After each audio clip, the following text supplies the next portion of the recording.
श्रीमती मोहरी देवी Tapadia girls college Jaswantgarh के इस यूट्यूब चैनल पर आप सभी का हार्दिक स्वागत है। हम पढ़ रहे हैं इनकम टैक्स और इनकम टैक्स में हम पढ़ रहे हैं इंट्रोडक्शन एंड डेफिनेशंस, परिचय एवं परिभाषाएं। तो इस चैप्टर में हमने बात की कि साधारणतया करदाता को कर निर्धारण वर्ष में अपनी गत वर्ष की आय पर कर चुकाना होता है। करदाता को अपनी गत वर्ष की आय पर कर निर्धारण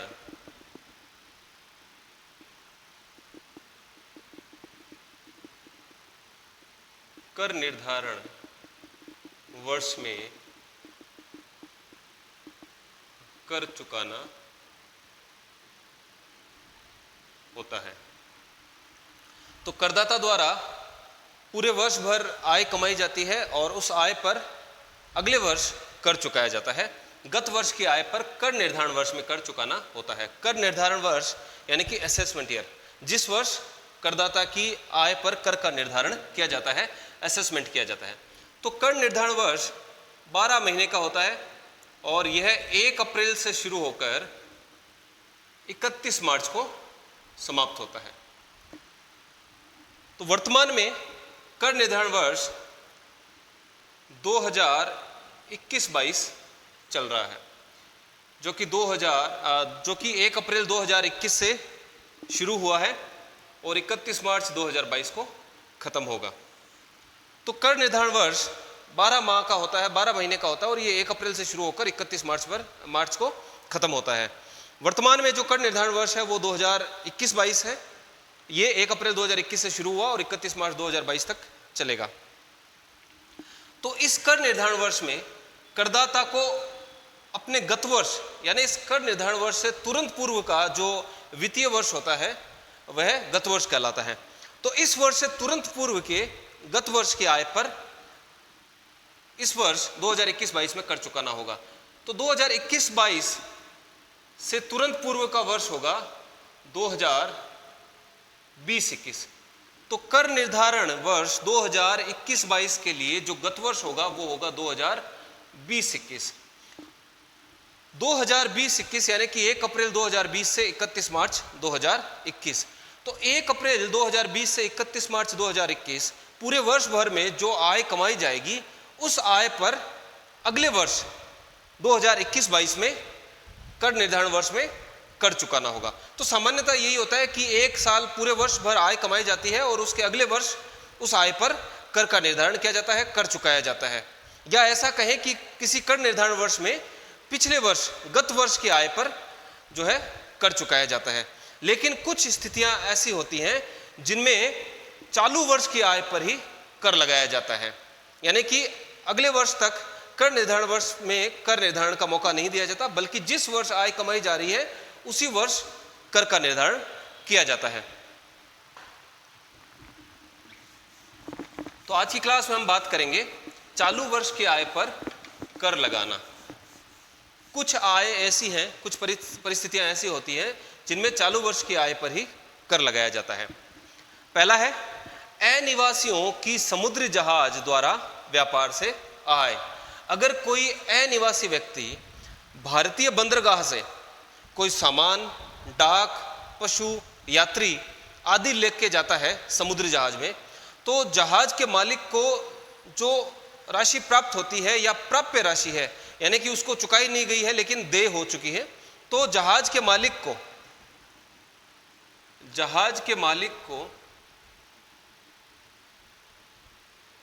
को प्राप्त अथवा प्राप्य राशि का 7.5%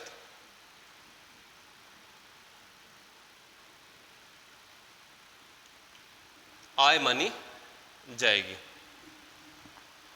कोई अनिवासी जो भारत का निवासी नहीं है, अनिवासी, तो आयकर में जो करदाता है उसको निवास स्थिति के आधार पर उसका विभाजन किया गया है, वो हम अगली क्लास में पढ़ेंगे। लेकिन अभी के लिए हम ये समझें कि वो भारत में सामान्यतः निवास नहीं करता।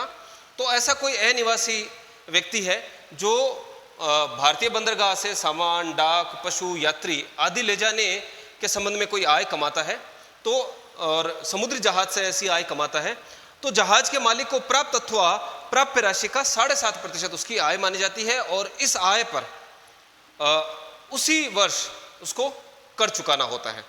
तो जो राशि है जहाज के मालिक को जो प्राप्त राशि है, उसमें किराया, जहाज का किराया शामिल किया जाता है, विलंब शुल्क शामिल किया जाता है,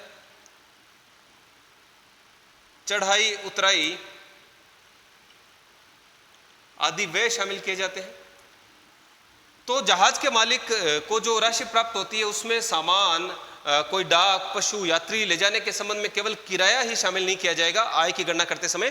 किराए के साथ साथ कोई विलंब शुल्क अगर उसने चार्ज किया है, लिया है, कोई चढ़ाई उतराई, कोई हैंडलिंग एक्सपेंसेज उसने कोई वसूल किया है, तो इन सब को उसको प्राप्त राशि में शामिल किया जाएगा, और जो जहाज के मालिक को जो राशि प्राप्त हुई है उसका 7.5% उसकी इनकम मान ली जाएगी, आय मान ली जाएगी, और उस आय पर उसको उसी वर्ष कर चुकाना होगा। दूसरी इनकम है वापस न लौटने के इरादे से भारत छोड़कर जाने वाले व्यक्तियों की आय।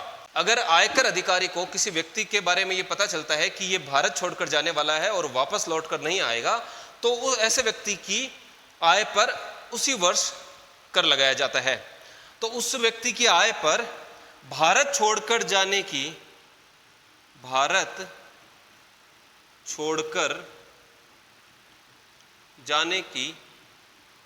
संभावित तिथि,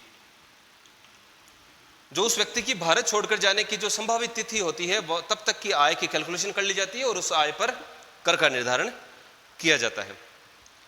तीसरी आय है किसी विशिष्ट घटना या उद्देश्य के लिए बनाए गए एओपी, बीओआई या कृत्रिम न्यायिक व्यक्ति की आय। एओपी का मतलब है एसोसिएशन ऑफ पर्सन्स, व्यक्तियों का समूह। जब व्यक्तियों का समूह, तो इस चैप्टर में हमने व्यक्ति की परिभाषा पढ़ी थी। व्यक्ति में केवल जो इंसान है वही शामिल नहीं होता, बल्कि कुछ 7-8 एंटिटीज हैं जो व्यक्ति की परिभाषा में शामिल होते हैं। तो इंसान, जिसको हम इंडिविजुअल व्यष्टि कहते हैं आयकर में, उसके अलावा हिंदू है विभाजित परिवार, फर्म, कंपनी आदि, लोकल अथॉरिटी आदि व्यक्तियों में शामिल किए जाते हैं। तो ये व्यक्ति अगर कोई समूह के रूप में एक साथ मिलकर कोई व्यापार करते हैं, कोई काम करते हैं, लेकिन पार्टनरशिप फर्म, साझेदारी फर्म का निर्माण नहीं करते, तो ऐसा इनका समूह है, व्यक्तियों का समूह कहा जाता है, और ये एक व्यवसाय का प्रारूप है। इसी प्रकार बॉडी ऑफ इंडिविजुअल, व्यष्टियों का समूह है, व्यष्टियों का समूह है।